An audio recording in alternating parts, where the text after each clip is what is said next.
Assalamualaikum warahmatullahi wabarakatuh. Nama saya Nurul Syuhadah binti Abdul Rashid, C18E0625. Saya telah memilih tapak warisan Acropolis Athens. Acropolis Athens bermaksud bandar tinggi. Ia merupakan dataran batu kapur di atas bandar 80 meter tingginya dengan curun dan curam pada semua arah kecuali barat. Pada masa dahulu, fungsi utama struktur ini adalah untuk mempertahankan daripada penceroboh. Bangunan ini dibina untuk memperingati kejayaan Pericles membebaskan diri daripada kuasa Persia. Seperti yang dapat dilihat di dalam video ini, tapak sejarah ini telah mendapat banyak kunjungan bagi melihat sendiri perkembangan tamadun terdahulu dan kehebatan arkitek pada suatu ketika dahulu. Kini, bandar Acropolis Athens sedang dipelihara dan dibaiki supaya sejarah terdahulu masih kukuh dan berpanjangan hingga ke generasi akan datang. Pada tahun 1987, Acropolis Athens disenaraikan oleh UNESCO sebagai tapak warisan dunia. Organisasi ini menggunakan imej Parthenon sebagai lambangnya. Acropolis Athens dan monumennya adalah sumber universal semangat dan tamadun klasik yang telah membentuk kompleks seni bina dan seni terbesar yang diwariskan oleh Yunani Purba kepada dunia.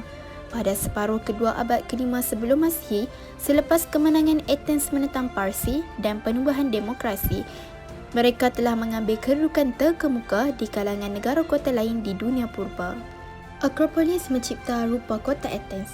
Pada masa dahulu, tempat ini adalah nilai tempat kudus dan pusat kebudayaan. Semua struktur kedalaman membentuk asembel tunggal.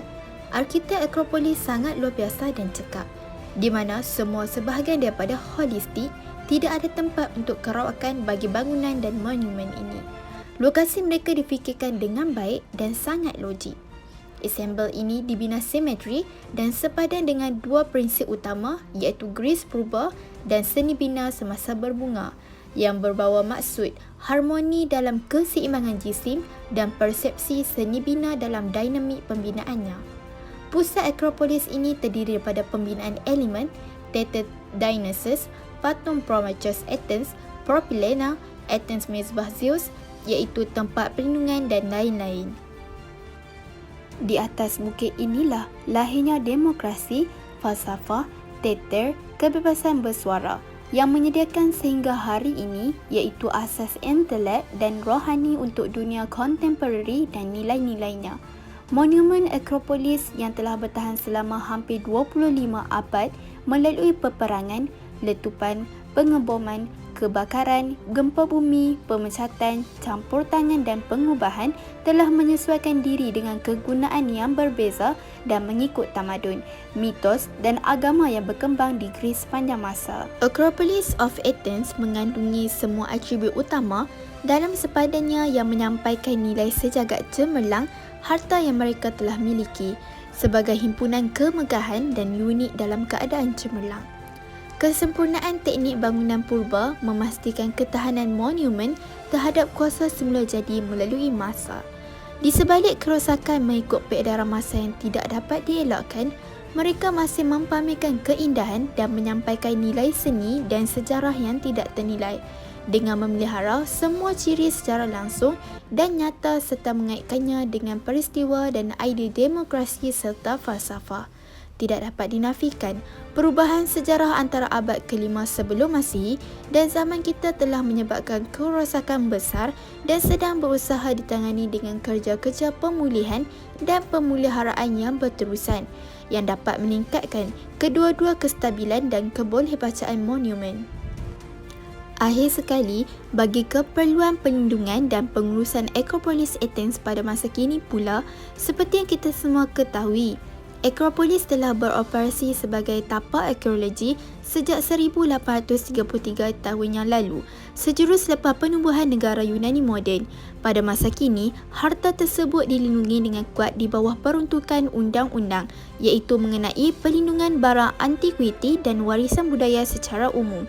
Zon penampan harta tanah itu adalah kawasan arkeologi yang dilindungi negara itu sendiri bersama-sama dengan pelaksanaan rangka kerja undang-undang yang ketat, terutamanya untuk bandar di pusat bersejarah Athens sejak 2002 lagi, dan pemantauan intensif oleh aparat yang kompeten dengan memastikan bandar diberi penekanan dalam pembangunan dan ditangani dengan sewajarnya. Perlindungan khusus disediakan oleh keputusan Presiden pada tahun 2007 dengan mengisytiharkan kawasan Akropolis sebagai zon larangan terbang.